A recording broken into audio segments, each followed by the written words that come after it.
Walls. We build them for protection, for privacy, for security. Some are made of stone and steel, visible to the eye. Others, however, are invisible, constructed not with bricks, but with silence, with distance, with the subtle art of keeping others just far enough away.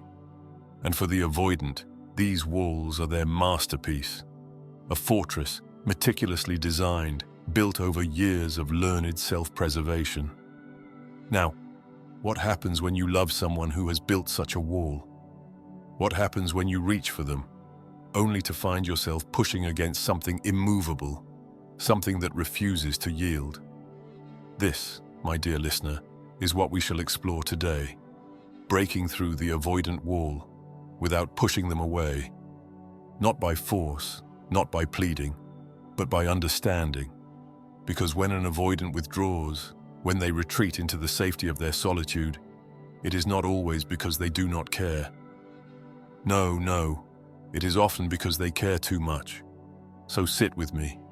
Let us take a journey into the mind of the avoidant, into the fears that make them run, and into the delicate, almost imperceptible ways in which you can break through their defenses without making them feel trapped. Shall we begin? I once knew a man, a rather brilliant man. Let's call him Edward. Edward had all the makings of a great lover, a keen mind, a sharp wit, an appreciation for the finer things in life. And yet, when it came to matters of the heart, he was an enigma.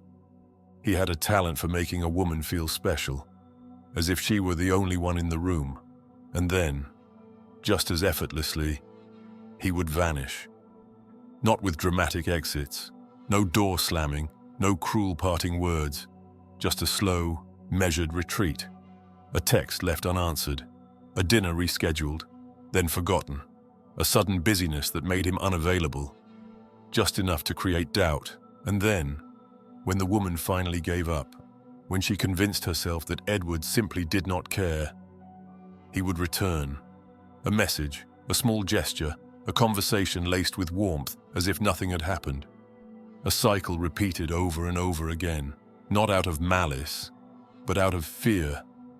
You see, Edward, like so many avoidants, was not afraid of love. He was afraid of what it required of him. To let someone in fully, to be seen, truly seen. That, to an avoidant, is a risk greater than heartbreak itself. To love an avoidant is to witness a war, one fought entirely within themselves. On one side, the longing for connection. On the other, the terror of losing themselves in that connection.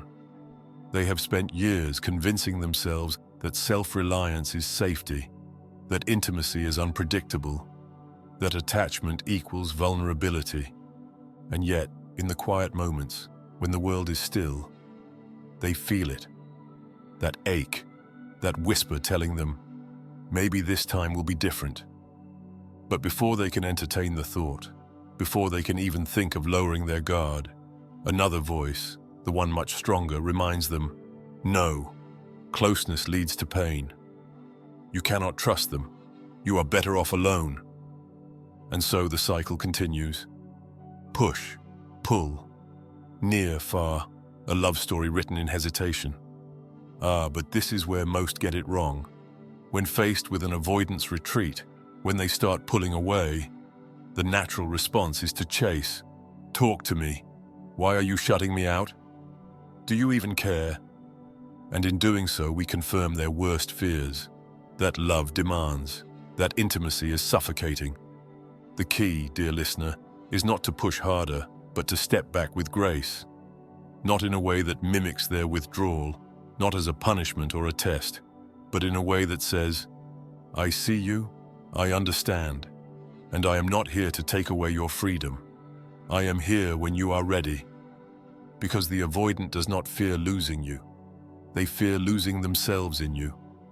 Show them that your love does not require their disappearance, that they can exist, fully, independently, and still be loved. And that is where the real breakthrough begins. If you wish to reach an avoidant, do not do so with urgency. Avoidants do not trust grand gestures. They do not believe in passionate declarations that demand immediate reciprocation. What they trust is consistency. They will not believe your words, but they will believe your patterns. So be steady. Be present without pressing. They need to learn, through experience, not words, that you are safe. That love does not mean engulfment. It means freedom. And the moment they believe that, that is the moment they stop running. Now here is something most do not understand. Avoidants do not express love in the way you expect. They will not be the ones to say, "I love you," first. They will not always reach for your hand in public. They may not even acknowledge fully how much you mean to them. But watch closely. Do they remember the little things you say in passing? Do they check in quietly when you are not feeling well? Do they linger, even when they pretend they don't want to? That is how they love. And if you wish to build safety with them, you must learn to speak their language. Not, "Why won't you say it?" But "I see the ways you show me." Not, "Why do you keep pulling away?" But, "I know you need space, and I respect that." The moment they feel understood, the moment they realize they are not being forced to change, but rather accepted for who they are, they will begin to trust. And trust, my dear listener, is what eventually breaks the wall down. But now we must speak of something equally important. For those who love an avoidant, there comes a time when you must ask yourself, can I love them as they are, without losing myself in the process? Because breaking through an avoidance wall does not mean waiting forever. You can be patient, you can be understanding, but if your own needs are never met, if you find yourself constantly waiting, constantly hoping, then you must also recognize love is a two-way street. Yes, you can create safety. Yes, you can build trust. Yes, you can meet them halfway. But they too must be willing to meet you there. And if, after all your patience, all your kindness, they are still unable to choose you, then, dear listener, you must do what they fear the most. You must walk away. Not as a punishment, not as an ultimatum, but as a final lesson. That love is not something to be held at arm's length. It is something to be embraced. Breaking through the avoidance wall is not about force. It is about understanding, about patience, about giving them the freedom to step forward, not out of obligation, but out of choice. And when they do, when they finally lower their guard, when they let you in, you will know that it was not because they were pushed, but because for the first time, they finally felt safe enough to stay. Now, if this resonated with you, consider subscribing. There is much more to uncover about love, fear, and the quiet battle between the two. Until next time, my dear listener, stay patient, stay wise, and above all, stay kind. If you believe this video might help someone dear to you, share it with them. A small gesture on your part could mean the world to a friend in need.